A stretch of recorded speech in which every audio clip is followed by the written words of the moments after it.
Hi everybody, welcome to video number 2. So this afternoon we're going to be pulling all the seats out of our bus, and looking at a lot of the online forums you hear all these horror stories of everyone going, oh my god, this job took forever, it was backbreaking and whatnot. If you have access to the right tools, the job gets a whole lot easier. So you see a lot of guys out there and they've got the good old socket wrench and their spanner and doing this, and they're going to be there forever. What we're going to do is make our lives a little bit easier, and we're going to be using one of these bad boys today.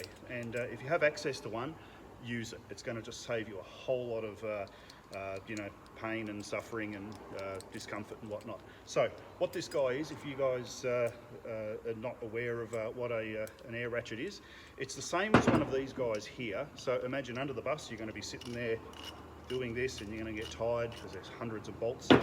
This guy here, you just hook up to an airline. There we go. And basically you plug him in. You can select forward or reverse. You pop your socket on, and all you do is pull the trigger. And basically it eliminates all the elbow work and whatnot. So this is what we're going to be using as our primary tool for getting the bolts out from the seat in the main corridor area. Down the side of the bus, and most bus seats, they're actually mounted with sort of uneven legs. So you've got one set of legs on in the aisle, and then there's a flat side that comes across and it attaches to the wall of the bus. Normally on the wall of the bus you've got this rail, so what you end up with is, and on the Hino they've got 1/2-inch nut and bolts. I don't know what the other brands have, but anyway. So what you've got there is a non-captive nut underneath a rail, so it's sort of like this. So when you're undoing this bolt here, the nut will probably want to start spinning around. So we're just going to attach a 1/2-inch spanner or ring spanner to the bottom of it, and then we're coming in from the top. For that we're going to be using ourselves a little battery powered rattle gun. This one's a Motivo, pretty awesome. What happens with these is when they're under load they actually hammer. So this is not a drill, this is a rattle gun. They're a very different thing. If you can buy one for the rest of the project, it's just going to save you a whole lot of work too. So this is how they work. They impact and they shock the nut off. Because also the side of the seats is mounted into a rail and it's a school bus, it's sort of captive, so you can end up with a lot of dirt and other junk in the side there. And one of the problems that you might get then is that the socket may not quite want to fit over the top of the bolt, and as a result you might risk rounding the head off, and then you're just going to be in all sorts of strife. There's another tool that we'll show you later on how to fix that should you accidentally bugger up the head of one of your bolts. So what we'll be doing before we start even attempt to undo any bolts along the side there, we're going to use compressed air. Normally when you're using compressed air, always make sure you're wearing safety glasses because you end up with particulates and all sorts of crap flying everywhere. So we've got ourselves a 300mm air blower.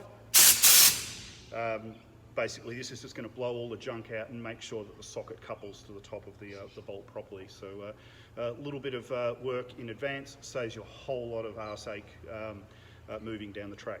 So anyway, going to jump in the bus now. We've got the front half of it in the workshop, and we'll see how long it takes us to get these seats out. At the end of the video we'll actually tell you how long it took us to get these things out as well, just to help you with a little bit of your own time planning and whatnot.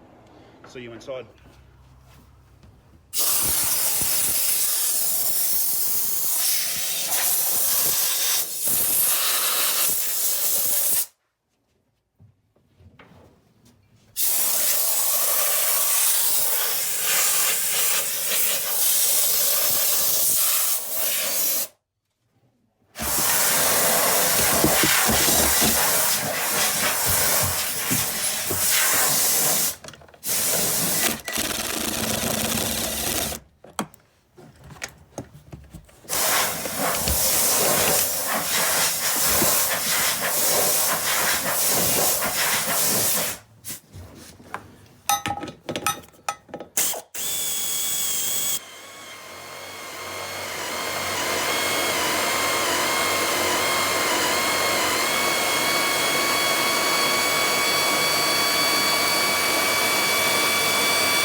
So our first little lesson that we want to share with you guys is that we've found out that the bolts at the bottom of the seat frames here are more easily accessible by the cushions, which you just give them a heave, get them out of the way, and you have clear access. So that's going to make the remainder of our seat removal probably a few minutes faster still per seat.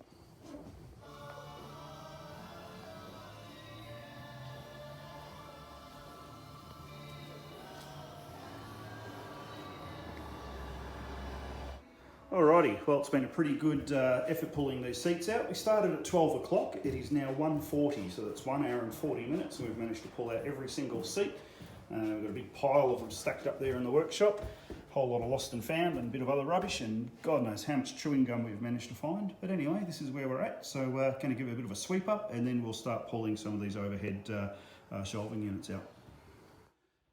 So this is the next step. We're about to start removing these overhead shelving units from the bus. So what we've got is a brace up the top here, and you can just see that it's attached with another single 1/2-inch bolt. And also in the sides here, what we've got is these brackets, and the brackets have a couple of pop rivets in there. Anyway, so we'll start tearing these guys down, and we'll pull the bolts out first and see how we go.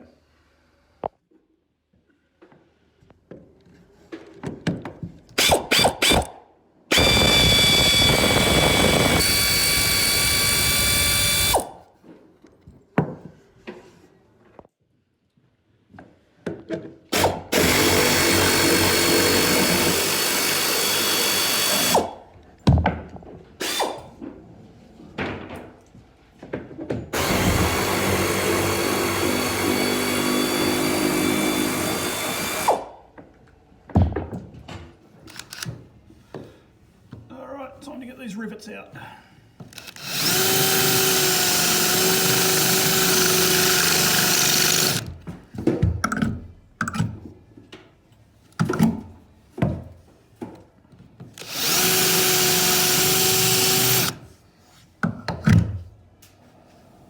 Alright, I've undone all the braces at the top, and I've drilled out all the rivets all the way along now, and quite happy to say that this whole thing is now a bit on the wobbly side.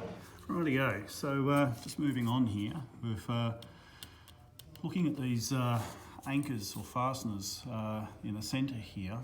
What I first thought were these nylon tappets, looking at the head on them, scratching the paint off, I can actually now see that they're a rivet. Appears to be steel, not aluminium. I did manage to drill one out, and they're a little bit odd, so I've drilled this one out, and to do that I've just been using a stepper drill head. The other one up the end there just sort of fell out, and what sort of confused me a little bit with this is on the back of the fastener or anchor here, it's actually not expanded like you'd expect to see for a rivet, so it's a little bit odd. But anyway, so I'm figuring now that I actually know what I'm dealing with, I'm just going to drill them out, and to do that I'm going to use one of these guys, and this is actually a stepper drill, and it's good. They basically, you can hollow out the centre, and as the drill passes through, it will expand the top out, and eventually the head will come off. So what I'm thinking is once I actually get the heads off these, this whole shelf should just pop down. Alright, so this is the next plan to get these out. So just using the hole punch here, I'm just going to knock this metal pin out, and just excuse me for a minute.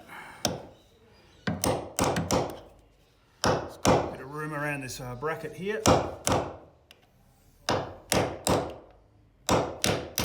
Gotcha. Right, now I've got this metal pin out. Should be able to drill the rest of this guy out with hopefully no more trouble. There we go. Done.